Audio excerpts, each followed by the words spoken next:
So last class we asked who gets the value added from a merger and acquisition. And if you look at data, you could find that the acquisition premium is roughly the same as the value added. This basically implies that target holders captures most of the value added from the merger and acquisition. And our task is we want to understand why. Right? And then we talk about the first explanation, that is the free rider problem. Remember that we talked about a very simple example. That is, there is a target firm. Its share price now is only $45, and it has 1 million shares. And then a acquirer, the acquisition firm, would want to pay $60 to acquire this firm. And after acquiring this target firm, the acquiring firm will be able to make improvements in the target firm. And this will increase the target firm's share price from $45 to $75. And you can see that if this can happen, then from the acquiring firm's perspective, its shareholders can get $75 minus $60. So the acquiring firm's shareholders can get $15 of profit. But then we argue that this is not possible. The reason is because the target firm's shareholders, they understand this, right? If they see that the acquiring firm wants to buy shares, then they will want to understand. Then the target firm's shareholders, they will understand, okay, the acquiring firm will want to acquire the target firm, and then in the future, the target firm's share price will increase to $75.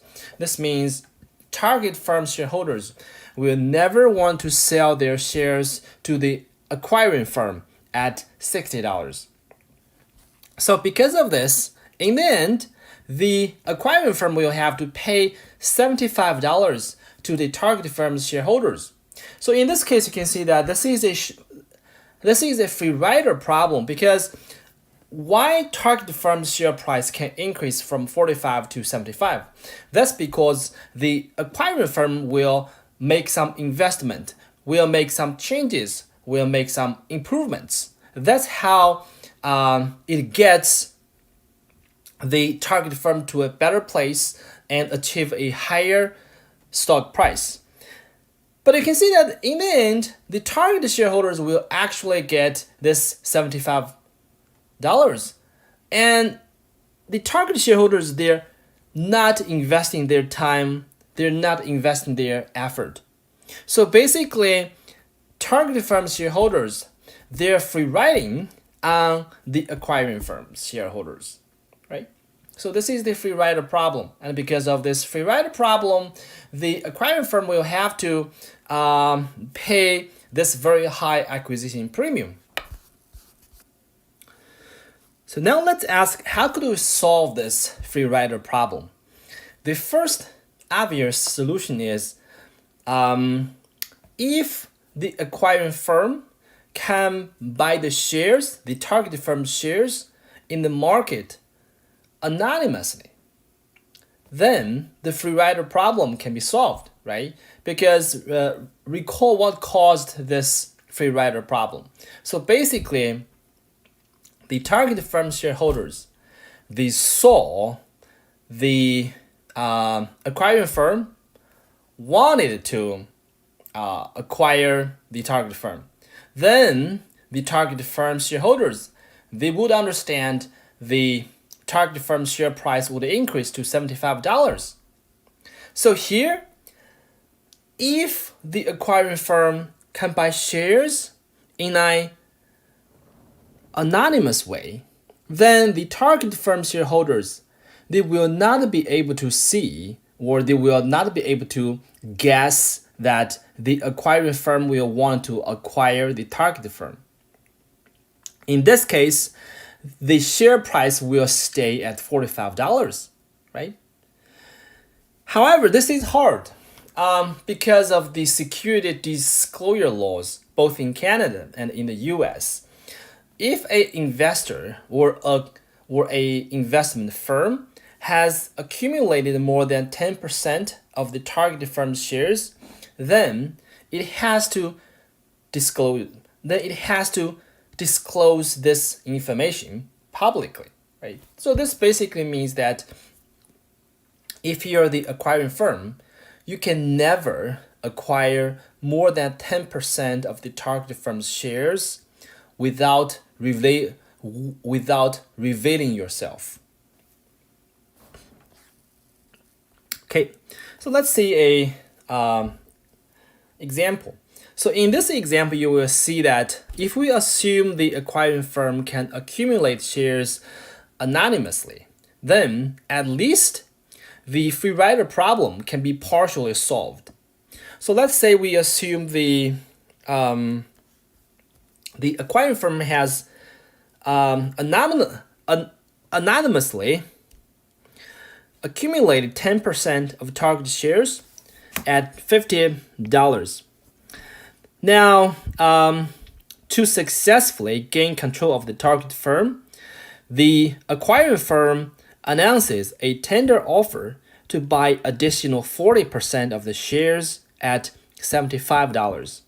So here you can see that first, the acquiring firm has to buy additional 40% because to acquire the target firm, you need to have at least 50% of its shares, right? And then you could also see that for the first 10%, the acquiring firm could buy the shares at at $50.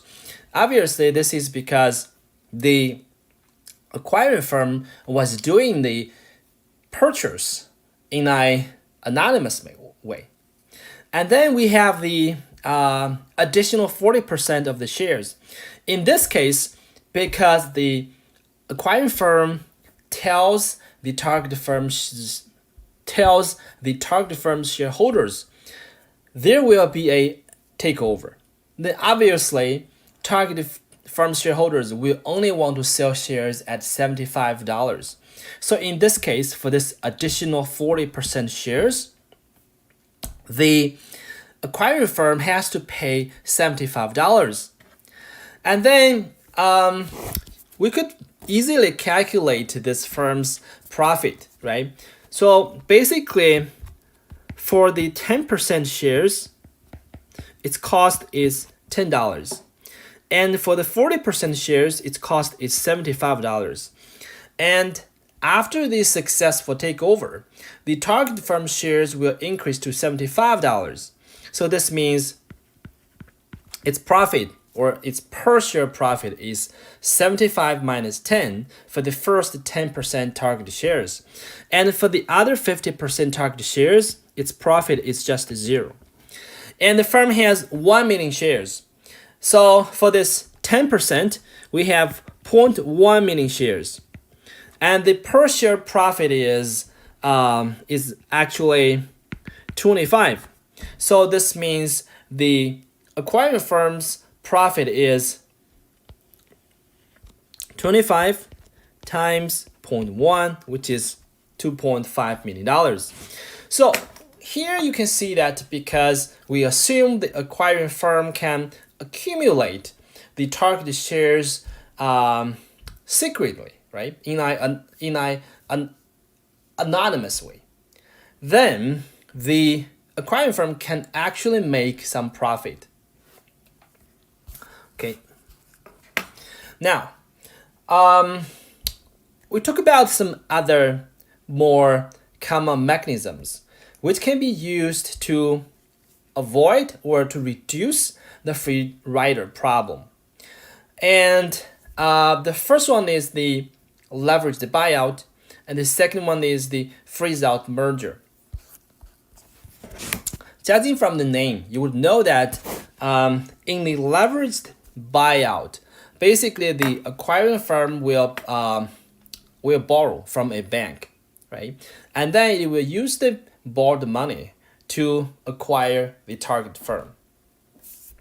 So in our example, let's say the acquiring firm announces a cash offer at $50.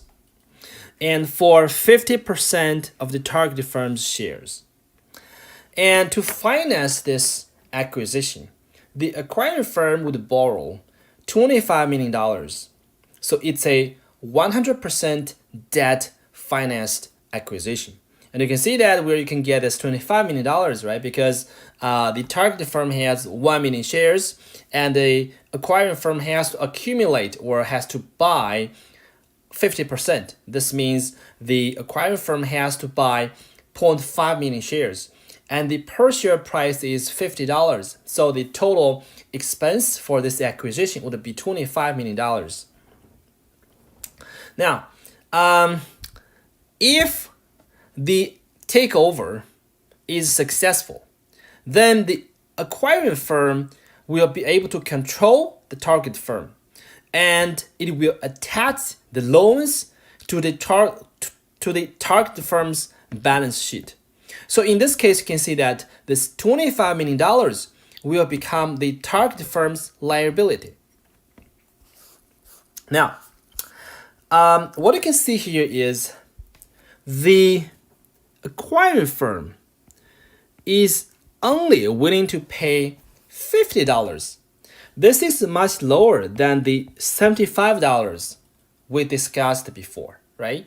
So if this merger can be successful, then the acquiring firm can actually make a lot of money, right? So basically, its per share profit is $25. The question is, with this kind of leveraged buyout, will the acquiring firm be successful in acquiring the target firm? So let's consider this problem from the perspective of the target firm's shareholders. Let's say you're the target firm's shareholder, right? And you want to think, do you want to sell your shares to the acquiring firm for $50, right? Okay, you have several choices. First, you can sell your shares to the acquiring firm. You will get $50. Now, if you don't sell your shares, there are two cases. The first case is you don't sell your shares, but other target firms' shareholders sell their shares. So in the end, the takeover is successful. In this case, the enterprise value of the target firm will be $75 million. Remember that we discussed the acquiring firm will make some changes to the target firm. So the target firm will become more valuable. Its stock price will increase to $75 million. And the target firm has 1 million shares. So we know that the enterprise value of the target firm after takeover will be $75 million. And from this previous slide, we know that if the takeover is successful, the acquiring firm will attach the $25 million of loan to the target firm's balance sheet. So this means the value of equity in this target firm after the takeover would be 75 minus $25 million, which is $50 million. And the target firm has a total of 1 million shares. So you can see that the share price would be $50. So this basically says if you sell your shares, you will get $50. And if you don't sell your share, but the takeover is successful, the value of your share is still $50. So this basically means as long as the takeover is successful, you're really indifferent between selling your shares or not selling your shares, right? Because you will always get $50 for your share. But if you don't sell your shares to the acquiring firm, then the takeover is more likely to fail. And we know that the target firm has the initial share price of $45. This basically means if you don't sell your shares to the acquiring firm, then the target firm's share price will stay at $45. So now you're essentially comparing $50 versus $45. And you know that you prefer $50, right? So you will want to sell your shares to the acquiring firm. So you can see that in this leveraged buyout, because the acquiring firm can attach the loan to the target firm's balance sheet. In the end, even with a mild acquisition price, the target firm's shareholders will want to sell their shares to the acquiring firm. And you can see that in this case, the per share profit for the acquiring firm is $25, and there are 1 million shares. So the acquiring firm can make $25 million. And you can see that this indeed almost completely remove the free rider problem, right? Okay, now in this example, we assume the acquiring firm has no initial investment, right? Because if you recall these numbers here, we said the total expense for acquiring the target firm's 50% shares would be $25 million. And the acquiring firm will borrow $25 million. So this is 100% debt financed takeover. But in reality, generally, these acquiring firms, they have to use their own money, right? So if you look at this picture here, you can see that back to the old days, right? Around 1987, the acquiring firms, they could use only 10% of their own money, and they could finance the takeover 90% with debt. But in more recent years, I guess because banks risk management, these acquiring firms, they will generally have to use 50% of their own money, and then they will borrow the other half from the bank to finance their takeover or merger and acquisition. Okay, now let's see this simple example on the leveraged buyout. So FAT Corporation, its stock is $40 per share. And there are 20 million shares. The firm has no debt or equity firm. So here you can get its enterprise value equals its market cap. It should be, I guess it's $800 million. Now let's say you're a partner in a firm which specializes in leveraged buyout, and your analysis indicates that the management of this firm could be improved. So if you replace the firm's managers, then you estimate the value of the firm would increase by 50%.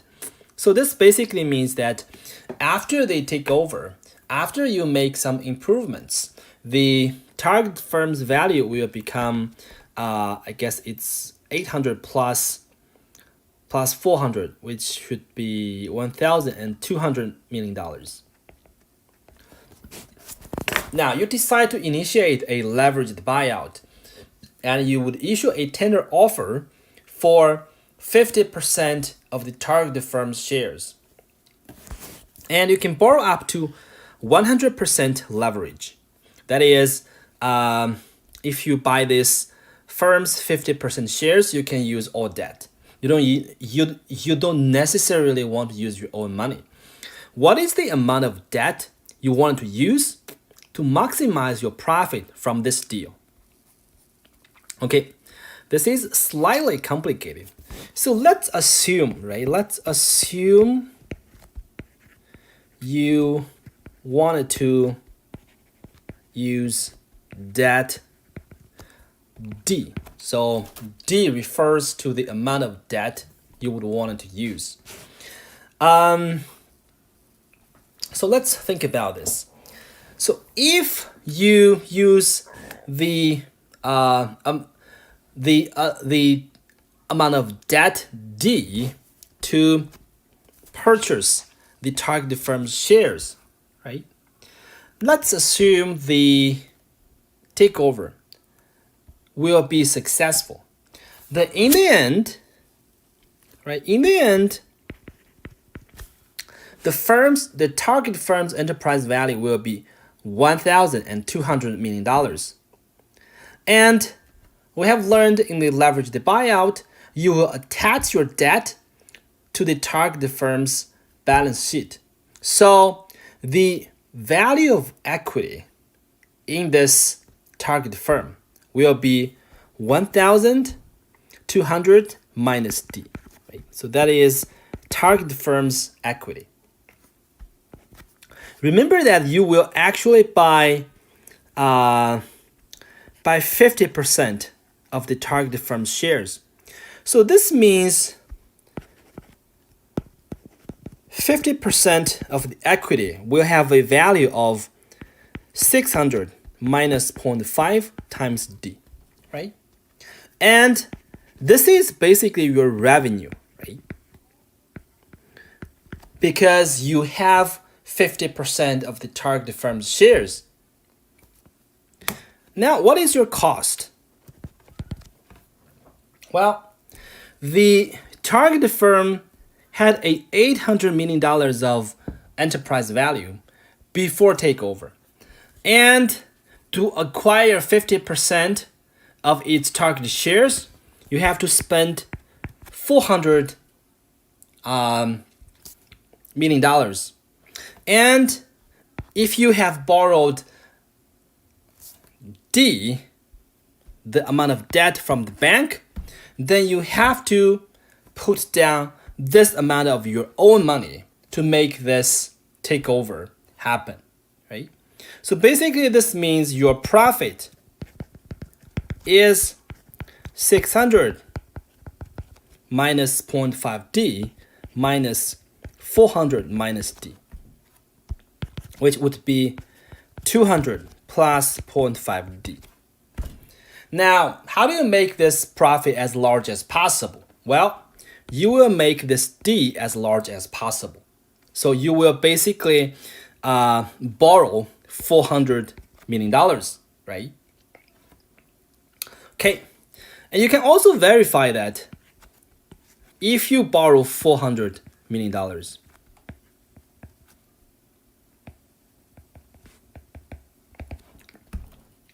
now you can verify that you will have a large profit. So this is given by this solution here. So basically, if you borrow $400 million, then the equity will be worth $8 million after the takeover, right? And you can see that you will have 50% of this equity, right? So in this case, you will have 800 times 50%, right? So this is your profit. You will earn $400 million. So to summarize, basically, if you wanted to maximize your profit from the takeover, you will want to use 100% leverage. You don't want to use your own money, right? So the left-hand side, that is the solution here is more complicated. So you're not required to know how to actually use this kind of more complicated methods. However, you have to know this. That is, you need to understand if you want to maximize your profit as a acquirer, you will want to borrow 100%. You will want to use 100% leverage. And you need to be able to calculate what kind of profit you can get if you're using 100% leverage. To put it in more clearly, you can see that here to solve this problem, I have used sort of like two methods. So this is the method given by the textbook. So this is my method.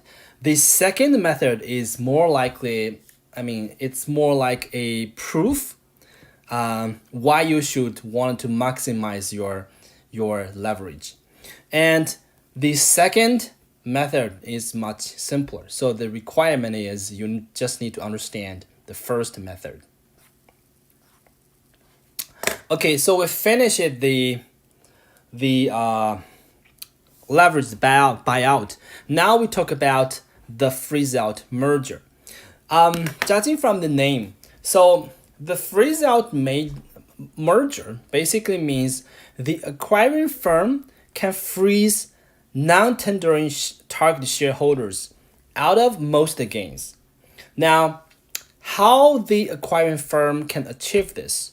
Well, the acquiring firm will basically force non-tendering shareholders to sell their shares for the tender offer price.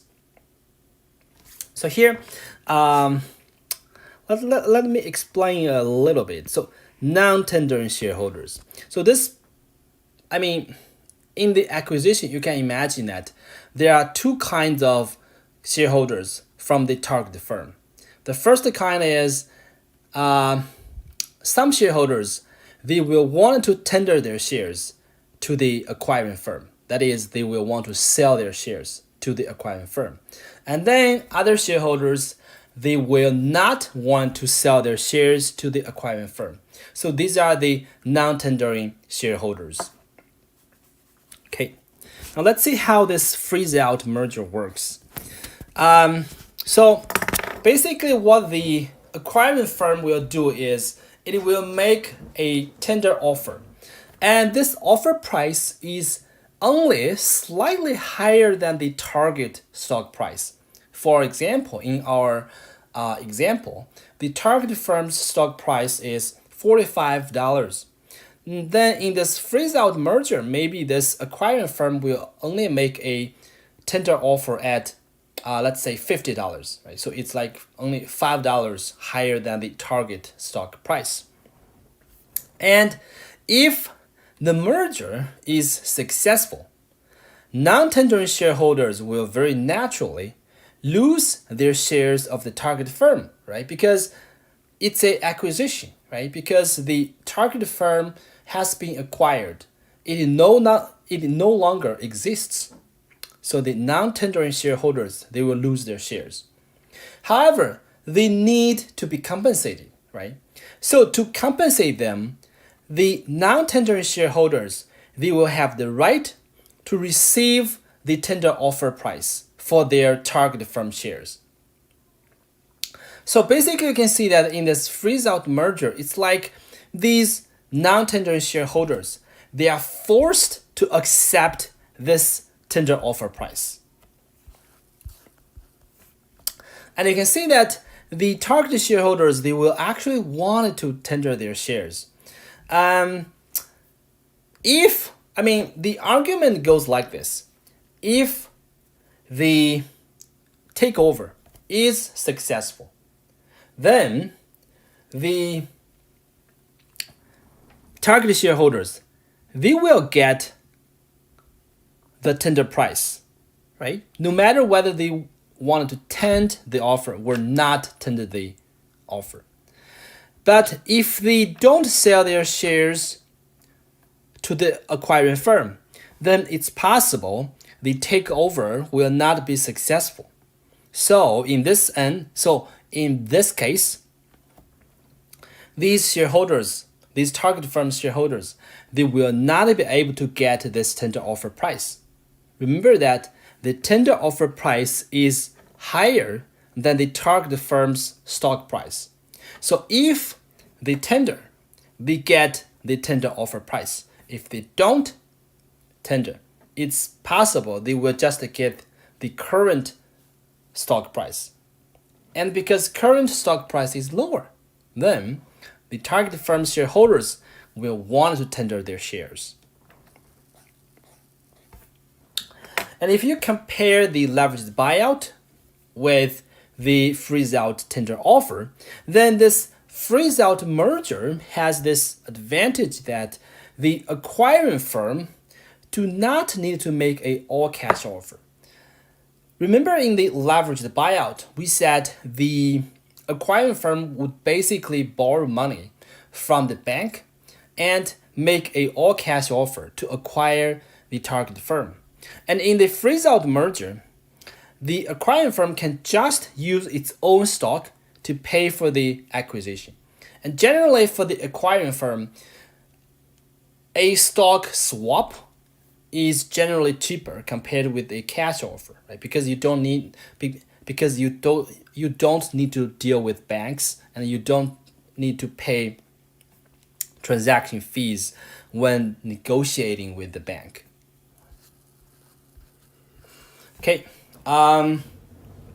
so it seems that we have solved this free rider problem, right? We learned there are two major ways, right? The freeze-out merger and the leveraged buyout. But if you look at the empirical evidence, then you would know that freeze-out merger and leveraged buyout, they are always available to acquiring firms. But still, we still see this very high acquisition premium, right? So in the end, we still have not solved this question, why acquirers they have to pay such a large acquisition premium. Well, another explanation is it's due to competition. And it's very easy to understand this line of argument. So basically you can imagine that if an acquirer wants to acquire a target firm, then other potential acquirers will know this. So they will compete against each other to bid for this target firm. And the bidding wars among acquiring firms will increase the acquisition premium, right? So in the end, because of the competition among different acquirers, the acquisition premium is still very high. Okay, now let's review this question with, let's review this chapter with these several questions. First, what is the difference between a horizontal and a vertical merger? Well, you can see this from the name, right? If it's horizontal, then basically they're the firm within the same industry. If it's a vertical merger, then they're at the different locations on the supply chain, right? The second, on average, what happens to the target share price on the announcement of a takeover? Empirical evidence shows that when there is this announcement of a takeover, then there is generally a huge jump in the target share price. On average, what happens to the acquirer share price on the announcement of a takeover? If I remember it correctly, the evidence shows if there is an announcement, then on average, the acquirer's share price will increase by only 1%, and about half of these acquirers, they will actually see a decrease in their share price if they announce there will be a takeover.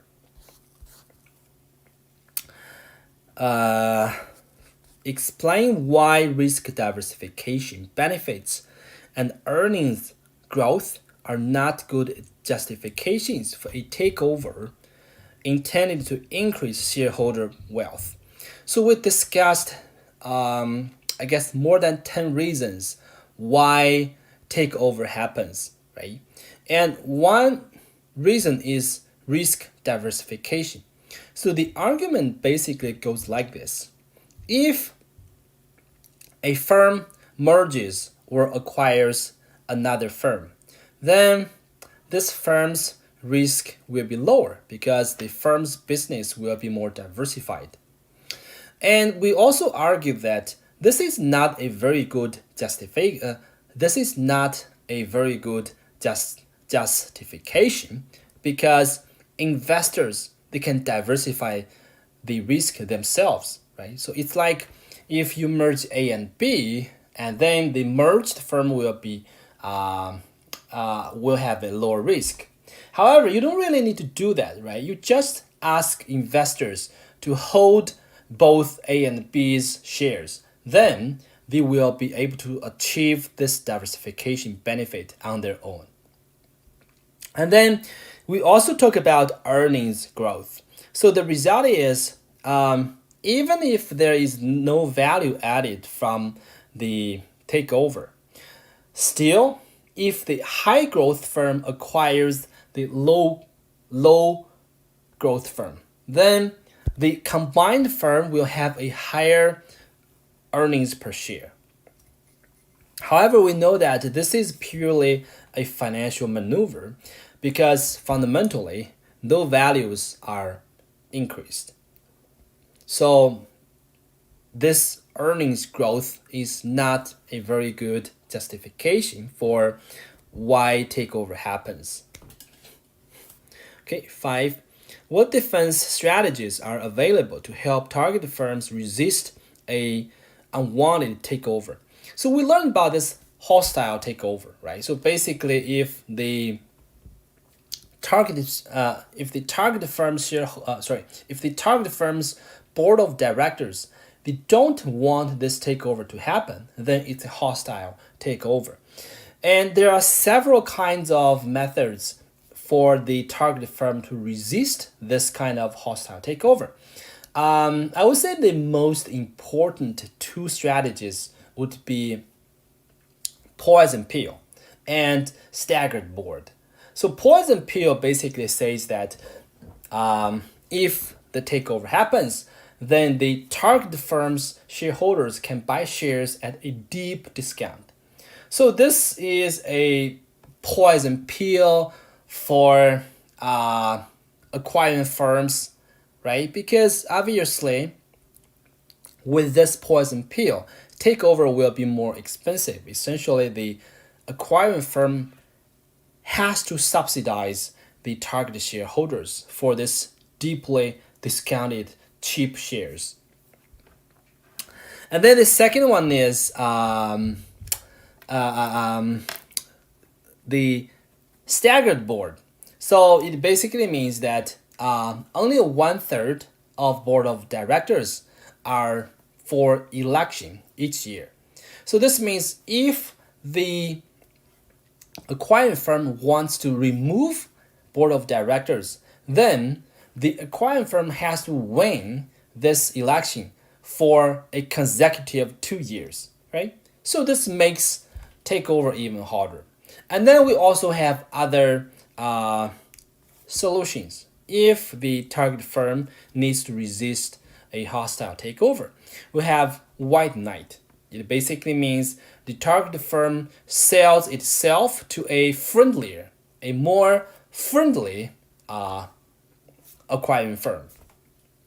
And then we also have, let's say, super majority, right? So in this case, it means that if the acquiring firm wants to acquire the target firm, then we need more than 50% of target shareholders to agree the takeover can happen. So this super majority voting rule makes takeover even more difficult, right? Okay, the last question. Based on the empirical evidence, who gets the value added from a takeover? What is the most likely explanation of this fact? So, the empirical evidence shows that the target firm shareholders, they capture the most of the value added from takeover. There are basically two reasons for this to happen. The first is free rider problem, and the second is because of the competition. And I would say competition would be the most likely explanation of this fact. The reason is, yes, there is this free rider problem, but we have two solutions to the free rider problem, right? We have the freeze out merger and the leveraged buyout to solve the free rider problem. But in the end, we could still see huge acquisition premiums. So the explanation for this is really because of the competition from different acquiring firms to compete for this target firm, and this competition will increase the acquisition premium. Okay, so let's move on to the next chapter. Okay, let's start chapter 30, risk management. So you can see that I am skipping 29. I am only skipping it temporarily. And if we have time in the future, we will come back to chapter 29. And most likely we will have time. Okay, so there are four parts in this chapter. The first is insurance. And we will talk about insurance in a very general sense. And then we will talk about more specific topics.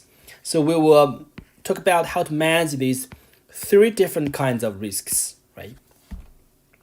Commodity price risk, exchange rate risk, and interest rate risk.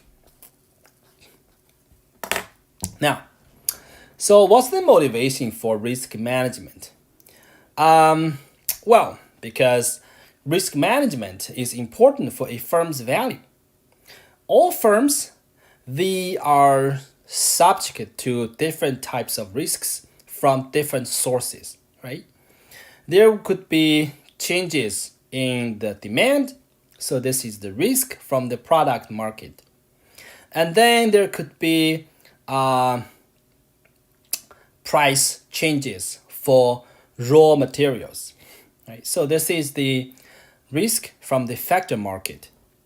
And then internally, firm also faces risks such as employee turnover. And horizontally, the firm can face the risk of the entry of new competitors.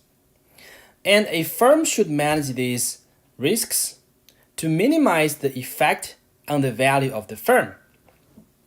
So in this chapter, we will ask what kind of methods the firm can use to manage and risk the firm's risk. And we will first talk about insurance. So we will basically ask how insurance premium is priced, and we will examine the benefits and costs of insurance for a firm. Now let's start with a very simple example. We consider a oil refinery.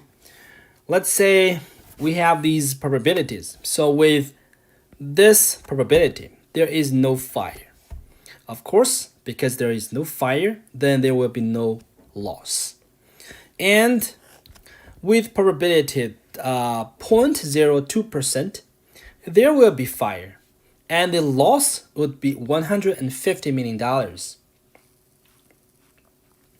And based on this table, you can calculate the firm's expected loss, right? So it's basically probability times loss plus the other probability times loss. This will give us $30,000. So you can see that in the expected term, it is a small number, right? It's only $30,000. However, the firm will still want to manage the risk of fire, because if fire happens, the loss is very large. It's $150 million. So a very simple way for this firm to manage this fire risk is to purchase a fire insurance.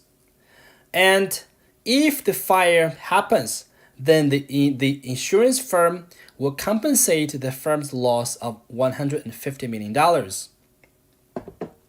Now we want to ask the insurance premium, how this insurance premium is determined. Of course, everybody should know what is a insurance premium, right? As a consumer, when you buy car insurance from MPI, the money you pay to MPI is the insurance premium. And this is the same in the context of a firm. So insurance premium is the fee a firm pays to a insurance firm for the insurance policy. Now we want to determine what is how the insurance premium is calculated. So here let's assume the capital market is perfect. And under this assumption of perfect capital market, then selling insurance is a zero NPV transaction.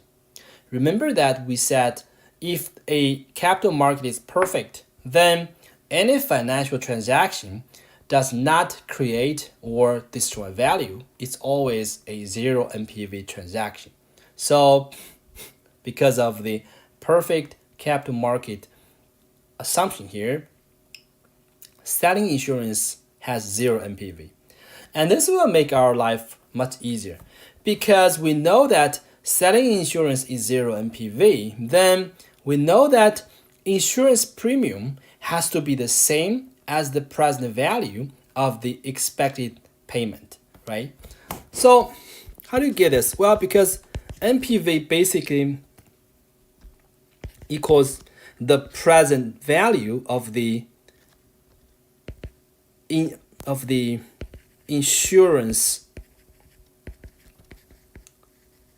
payment minus the insurance premium.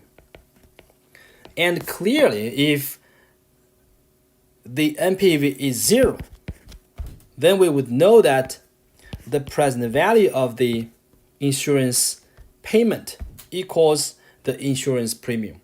So this basically gives us a very simple way to calculate insurance premium, right?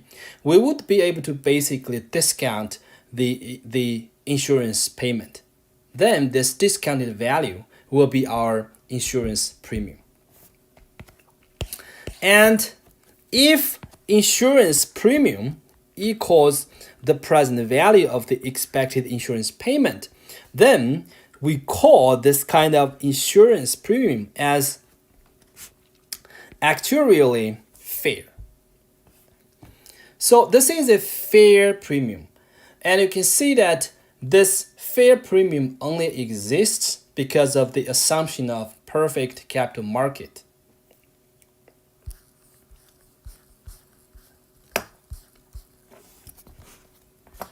Okay.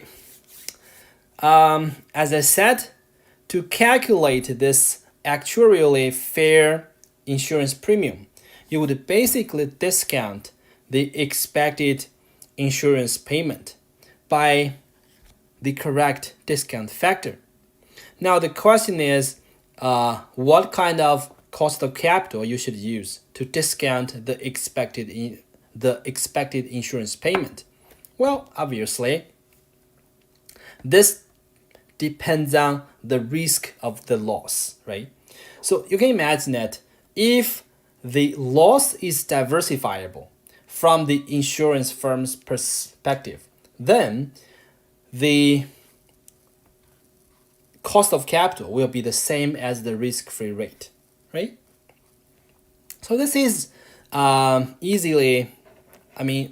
this is easy to understand. Just think about the case of fire insurance. The insurance basically will be able to pool together all these fire insurances from different firms. And because fire hazards, they are independent across different firms.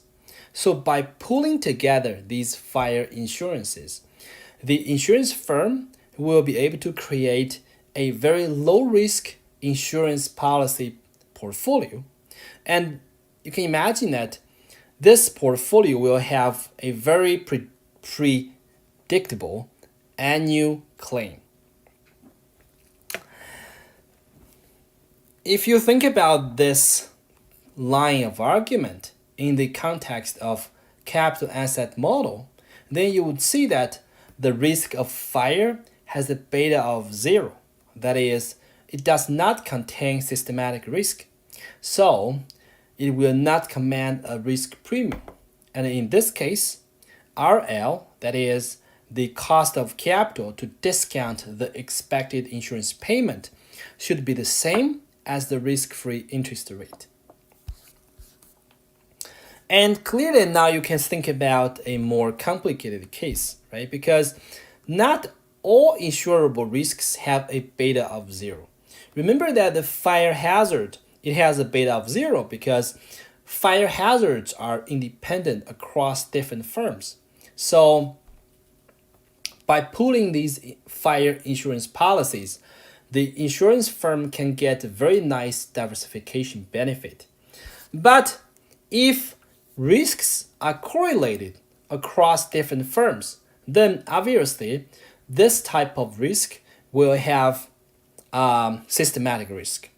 So you can imagine that risks from flood, from earthquake, from hurricanes, these risks, they will be correlated across different firms, and it will be very hard for an insurance firm to diversify this type of risk. And then in this case, you can see that because the risks cannot be fully diversified, then the cost of capital, RL, will include a risk premium. Now, next, which is important here. So we know that if the risk has a systematic component, then there will be risk premium in the cost of capital. But the important argument here is we're trying to discount insurance payment. And insurance payment is like the opposite of a loss.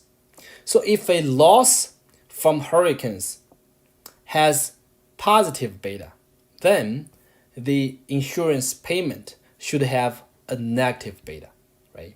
Again, let me make the argument for a second time. So when you're thinking about risks such as earthquake has a positive beta. It's a hazard. However, the insurance payment is like the opposite of a loss. So if the loss from the earthquake has positive beta, then the insurance payment will have a negative beta.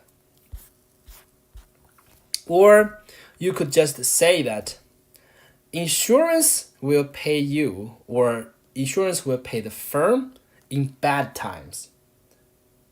So it's like we're saying when times are bad, you will get more payments from your insurance.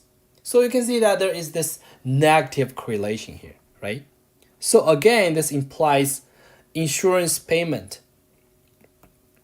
for non-diversifiable hazards such as earthquake has negative beta.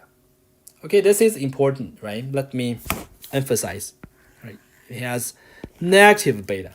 And then if you think about CAPM, right? CAPM tells us the cost of capital equals the risk-free rate plus beta times the market risk premium. So if beta for insurance payment is negative, this means the discount factor RL has to be smaller than the risk-free rate, right? So don't get confused here, because in corporate finance too, most of the time when we are talking about systematic risk, it basically implies the cost of capital will be higher to compensate the systematic risk. But here, we still have systematic risk, but the beta is negative, so the cost of capital will be lower. And you will see that this is a very natural result. The reason is because if you look at this formula here, right? If there is systematic risk, then this implies RL is smaller than the risk-free rate. This basically means that the insurance premium will be higher when there is systematic risk, right? So this is actually very natural. It basically means that if it's hard for the insurance firm to diversify this risk from earthquake, then the insurance firm has to charge a higher insurance premium for earthquake insurance, right? So this is a very natural and intuitive result. Okay, so let's see this very simple example on insurance pricing. So let's say you're the owner of the CN Tower in Toronto, and you decide to purchase insurance, which would pay you $500 million if the building is destroyed. Suppose the probability of this loss is 0.1%, and the risk-free rate is 4%, and the expected return of the market is 10%. If the risk has a beta of 0, what is the fair insurance premium? And what is the premium if the beta is minus 2.5? Well, to find out the insurance premium, you clearly need two components, right? So the first is the expected insurance payment. Oh, this is easy. The expected payment would be given by $500 million times the possibility of loss. So this would give us $500,000. And then we have two cases. So the first case is the beta of this risk is 0. So this implies the discount factor would be the risk-free rate, 4%. And now the premium would be the expected insurance payment divided by this 4%. So this gives us let's see, 480,769. Now, second, we assume the beta is a negative number. In this case, we have to first use CAPM to find out the cost of capital. So it's 4% minus the negative beta times the market risk premium, which would be given by 10% minus 4%. So this will give us a cost of capital, which is minus 11%. And premium would be given by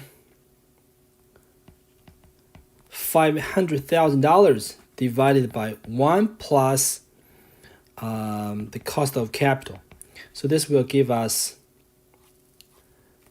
561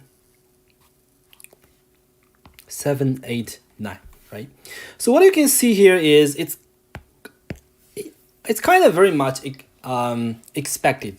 So you can see that in the first case, we assume that the risk is diversifiable. So the insurance premium is lower. And in the second case, you can see that we assume it's not diversifiable and it has a very large negative beta. And in this case, the number here, or the premium here, is much higher. And clearly you can see that you're getting this much higher insurance premium simply because you have a very low cost of capital. And in this case, you can see that the cost of capital here is a negative number, right? So it's this negative number which makes your insurance premium large.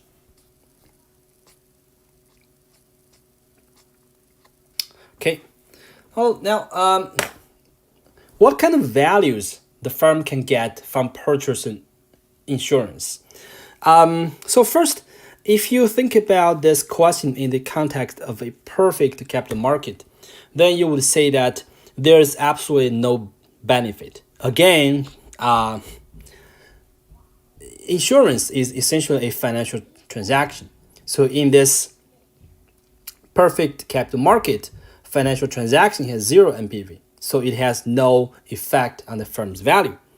But clearly, in reality, the capital market is imperfect. So the value of the insurance would come from reducing the cost of the market imperfections. So let's list several benefits the firm can get from insurance.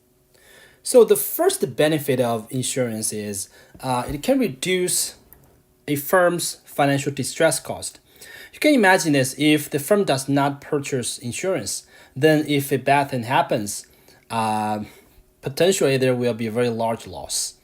And to compensate for this large loss, then the firm can actually incur some financial distress cost. And then if there is insurance, then the firm basically insure itself against these risks. So this will reduce the likelihood that the financial distress cost will happen, right? So we have a very simple example here. So let's say we have a airline with high leverage, and let's say there are huge losses from a crash. And this loss is $150 million. And to compensate for this $150 million, the airline will actually incur additional financial distress costs. So let's assume the additional financial distress cost is $40 million.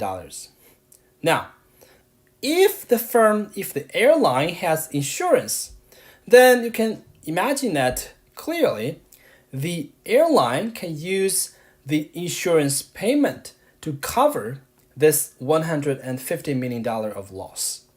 And in this case, because this $150 million is covered by the insurance firm, then the $40 million of financial distress cost will not be incurred, right? So clearly, in this easy or simple example, the financial distress costs get eliminated because of this insurance.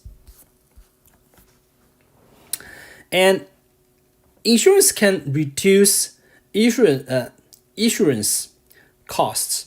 We learned from previous chapters, we learned that it's very expensive for firm to raise external capitals, right? So a number for equity issuance is the transaction cost or the underwriting fees is on average 7%, right? So it's a very large amount.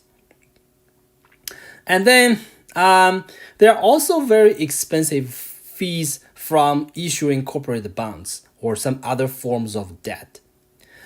And you can see that if there is insurance, then if the firm experiences losses, it just can use the insurance payment to pay for these losses. So the firm will not need to raise cash from outside investors. So basically, by using insurance, the firm do not need to pay this insurance costs. Okay, now let's see this very simple example.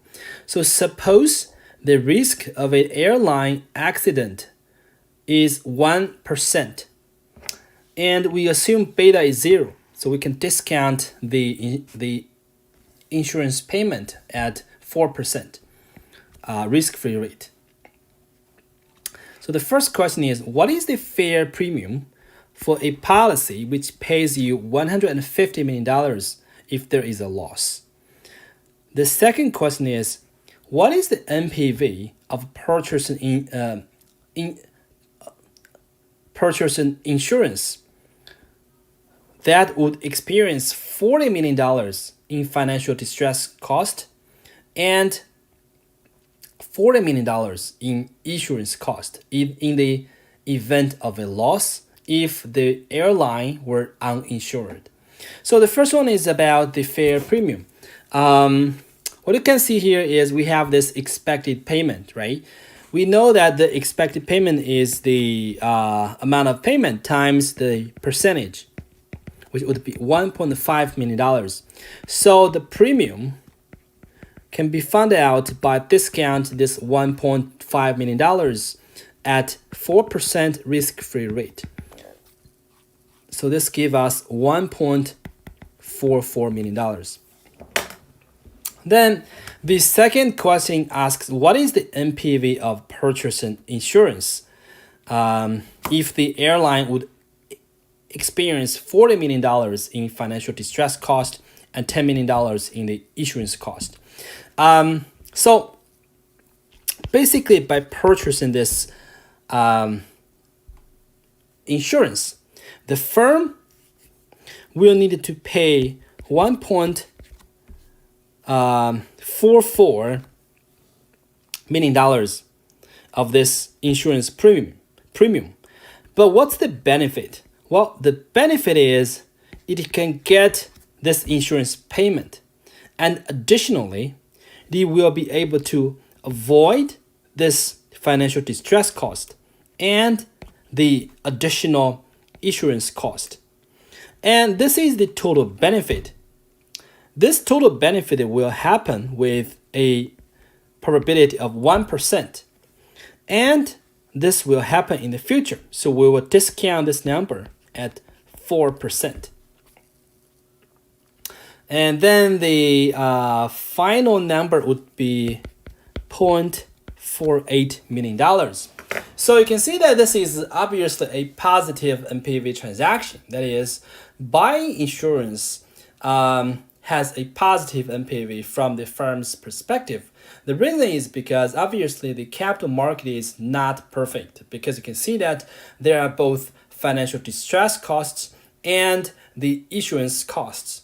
So because of buying insurance, the firm can avoid these two very costly costs. So that will have a positive NPV from the firm's perspective.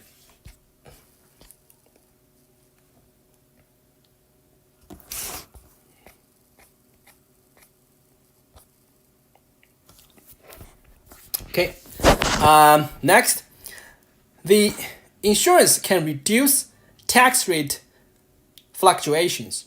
So basically, if a firm has to pay progressive income tax rate, that is, its marginal tax rate is higher if its taxable income is higher. Now, in this case, insurance will be able to generate tax savings if the firm pays a higher tax when it pays the premium and a lower tax when the loss occurs. You can see that this is very common, right? Because basically, if a loss occurs, the firm will have a lower taxable income. So it will naturally have a lower tax rate. Okay, now let's see how the mathematics works out. let's say we have a farmer with a 10% chance of crop failure. And we assume the beta is 0. And the risk-free rate is 4%. And the fair premium per $100,000 of insurance can be calculated by